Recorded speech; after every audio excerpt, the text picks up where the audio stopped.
Welcome to Dreams Modified, Not Deterred. I am Judith. Growing up, I was always taught that character means having some attributes that make you come across as being considerate or authentic. So some attributes like thoughtfulness, compassion, being honest, being mindful, being authentic,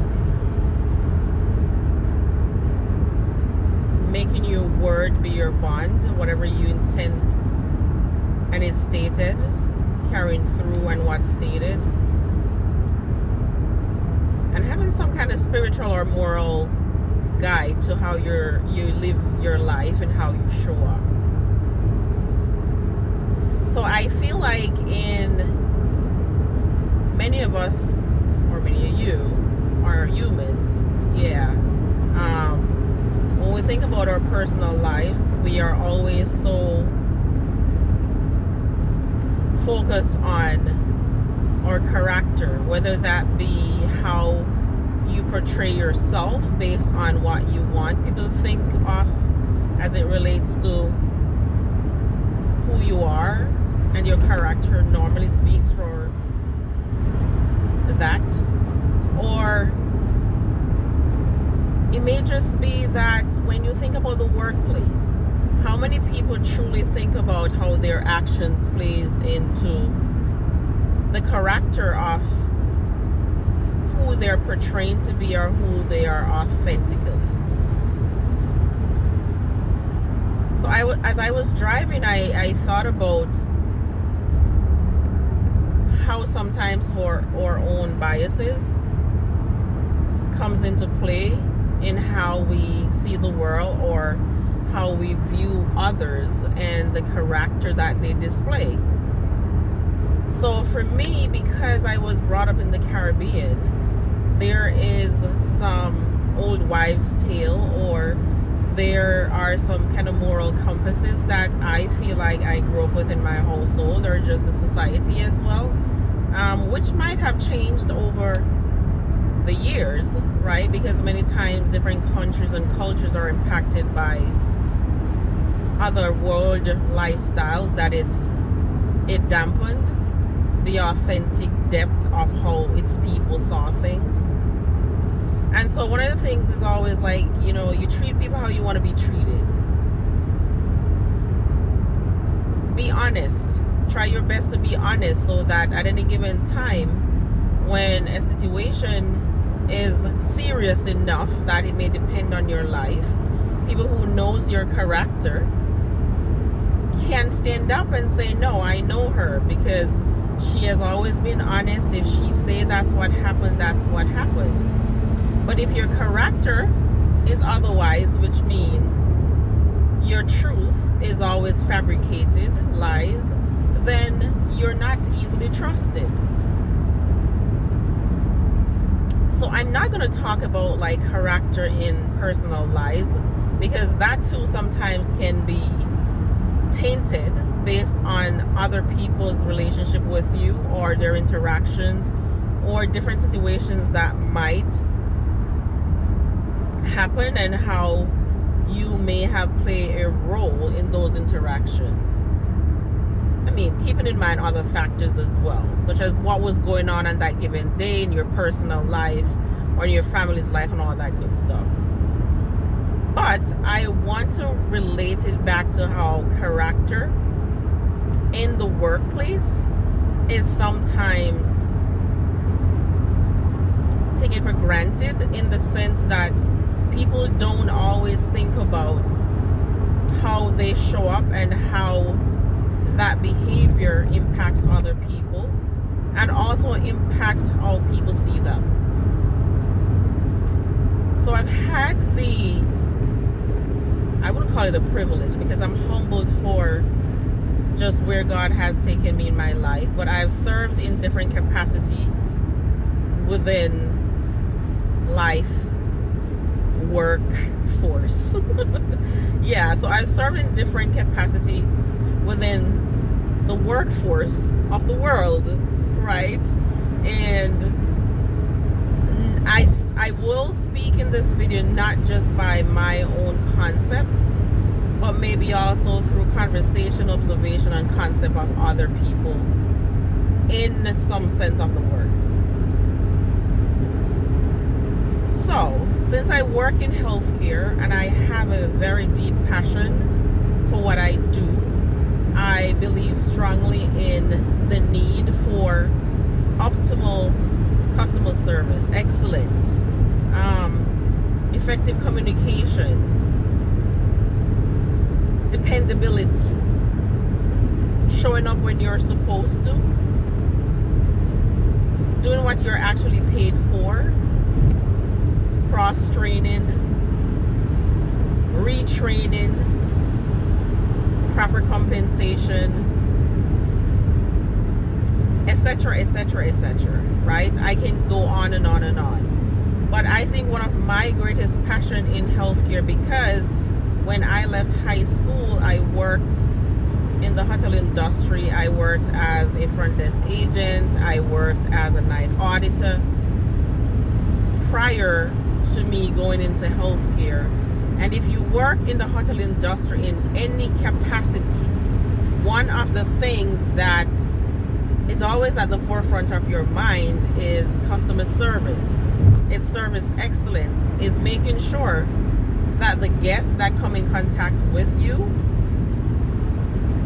is walking away with an experience, is walking away wanting to tell someone about your establishment, is walking away knowing that they're not going to wait 12 months to schedule another vacation or another stay at your hotel, but that because of the experience that they have received in their stay, it has not only changed their lives, but it's a breathtaking experience where they are able to go back home and feel rejuvenated. So they're going to be a returning guest. And then if you work at a hotel that you would have received gratuity or tip, then that's even also one of the other bigger reason for you to always put your best foot forward. Now, I think healthcare would benefit greatly from the mindset of patients, our customers who are paying for a service and deserve to get the best service that they paid for, right? They have an expectation. Now, the flip side of that is, as patients, I'm sure anyone who is watching my video, again, thank you so much for watching my video. If this is a video that resonates with you, be sure to like. I do appreciate my 16 subscribers, and I do appreciate all the people who have taken the time out of their busy day to watch my video, that many times I'm just talking from the top of my head, so I'll work and maybe taking some notes and all that stuff.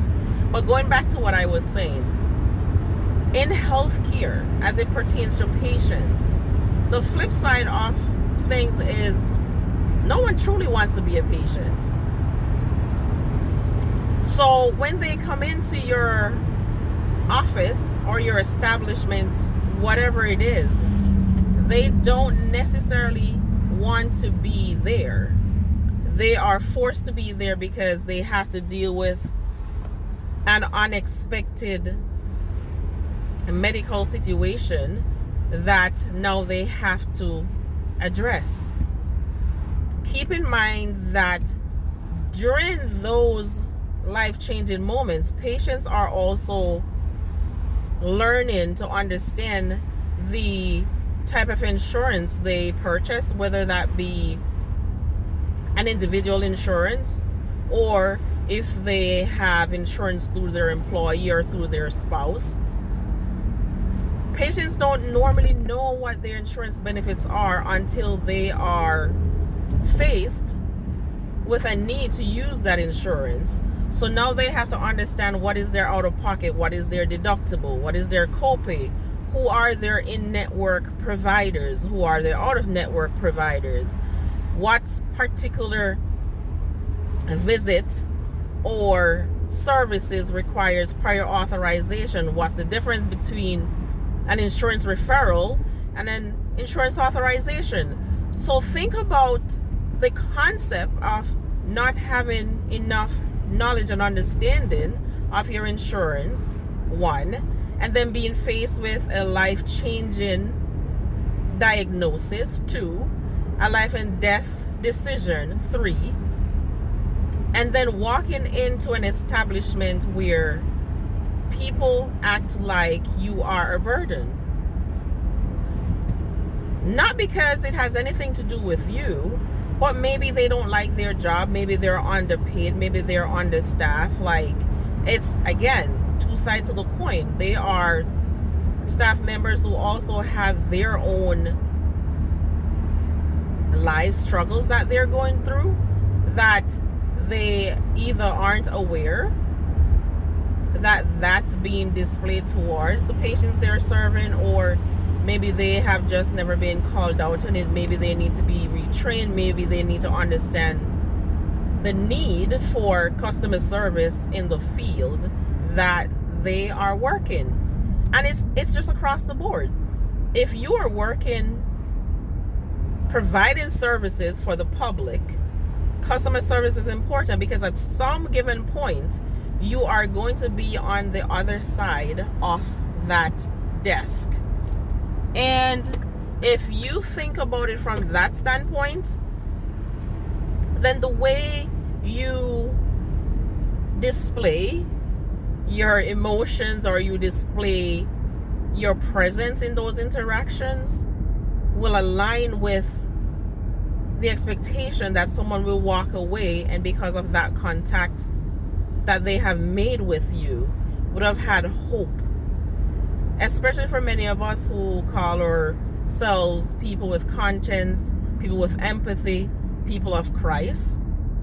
It should show up even in your workplace with regards to your character and how that has been displayed. All right. So the other part of it is going back to the concept of insurance. So paying for insurance means that you are paying for a service. There's an expectation that you will get the best service possible. Now, there are different types of insurances. There is free care insurances that can be considered within a certain state, as the person may be an immigrant, or there's different financial guidelines that cause that patient to qualify for a particular insurance, where it may just have basic benefits where you can go to the emergency room, or you can have certain emergency procedures. However, sometimes there will be people who frown upon or look down on people because of the insurances they have. They are still a person. They still deserve the opportunity to be seen. They still deserve the opportunity to have a full life, because many times we don't know what someone is going through. We don't know what might happen later in life. There are people who are homeless, not because they're junkies or they choose to be homeless, but because life situation has thrown them for a curveball. Maybe they have given up, or maybe they're just finding a hard time trying to get themselves out of that ditch. And so it is important for us to be mindful in how we judge people. Sometimes there are people that may say, wow, well, that person is begging, but they have a name brand stuff on or whatever. Do you know that maybe they got that handed down to them as a gift? Or it's quite possible they could have gone to a thrift store. Again, oh, that's so nice. He said thank you. Normally when people cut you off, they don't say thank you. Yeah, so we cannot judge someone's situation, because really and truly we don't know what the future holds for ourselves, or for a family member or friends or whomever we might love and care for. Let's put it that way. So again, keep in mind how you interact with people. And I will talk about healthcare because, again, it's my observation with different entities. It's my observation with conversation of the experiences that people have been having since COVID. And again, healthcare is stressed. However, for many of us who show up in that space and we have career in that space, you are tasked with, I think it's a God-given responsibility to touch lives and change lives and give people hope. And so whether you are a clinical staff, right, or you're an administrative staff, or you're a leader, or you're a line staff, or you're whatever your capacity is, you come in contact with patients in different ways.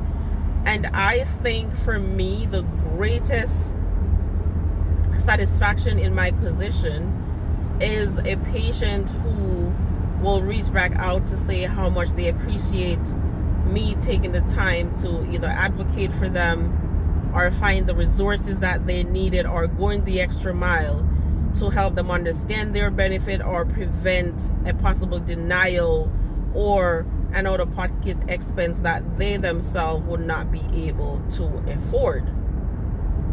Another great satisfaction I find within my field is when I have staff members who say, thank you so much for taking the time, for explaining things to me, for retraining me, for showing me an easier way to do things. Because again, in order to be a leader, in order to make a difference and help people grow, you're not the only one that's growing. Your staff the staff that you support has to be growing. The impact that you're making, I think, needs to be recognized, right? Not recognized, of course, yes. Monetary recognized jobs are awesome as well, but I think hearing feedback or getting incentives for those extra miles that you go to make things better, to streamline different processes and stuff like that is important. But always think of life as, what if that was my mom or my dad? What if that was my brother? What if that was my sister? What if that was my child? Because that is important to know that if we treat people from the sense that this could be me on the other side of the fence, the world would be a better place. The world would be a better place. Trust and believe. Because, a couple months ago, I walked into this doctor's office and I'm just going for my physical. And believe it or not, as a person who works in healthcare, again, paying for insurance, I'm like, you know what? You got to stay up with your yearly, your annuals, and we pay for it. So if we pay for it, why not use it, right? But I walked in and this girl was on her phone, and I got there and she looks up at me like, ugh. It's like I was a burden. And I said, good morning, my name is so-and-so, I have an appointment. And she's like, what are you here for? And she kept looking at her phone. And I had to say, with due respect, I work in healthcare. I did explain a little bit more about what my profession is and certain expectation that I myself have aligned the vision of my leadership with my team with. And I said, think about it this way. You're on company's time doing personal work. It takes you a few clicks to check someone in, and it does not cost you anything to be polite. Like, regardless of what you might be going through and what is of utmost important to you right now, the person that's standing in front of you is who is important at this very moment. Allow yourself an opportunity to make an impact. So then she somehow realized that I was affiliated with and complete 360, because she thought maybe I would have gone the extra mile to probably get her in trouble or whatever. And that's not the point, because I think sometimes if we take the time to truly call someone out in a manner that is not belittling, or a manner that just reassures them that you have this position, you have a power to greet people in such a way that makes them have hope by the time they get to the back office to check their blood pressure. It's almost like if you have high blood pressure or something and you're like aggravated, by the time they check your BP, it's quite likely it's going to be elevated by just the reaction or the interaction you just had.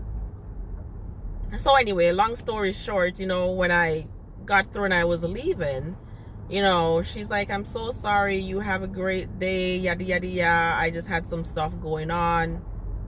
And I reiterate that I don't think that anyone shows up on their job wanting to give a half-ass a day or effort, but sometimes we are so bombarded and distracted by technology that it completely consumes us, that we are losing those opportunities to truly immerse ourselves in those experiences. It's the same as going to a concert, which I sometimes will post snippets or capture snippets, but I have this one rule, is that if I need to be in the moment, I'm going to absorb that moment, and the photogenic memory has to stay, because I'm not going to spend the entire time of an experience just taking pictures and videos, because you forget how you truly felt in that moment. So I will leave this takeaway the same way how your character speaks in your personal life, it should speak in your professional life as well. What do you want the people, the patient, the customers, your staff member, your co-workers, whomever you come in contact with, to take away from those interactions with you? How do you show up daily? Do you think about how your character is impacting the growth of your organization, the growth of you as an individual, and also the growth of the people you're impacting? So, kindness goes a long way. Empathy goes a long way. Sincerity goes a long way. Undivided attention goes a long way. And putting yourself in that person's shoes goes a very long way. Because one day you too will be on the other side of that desk, on the other side of that gate, on the other side of whatever services you provide. If it's not you, it will probably be your family member. But just keep in mind that that is very important. So remember, you do not have to deter your dream. You can modify them.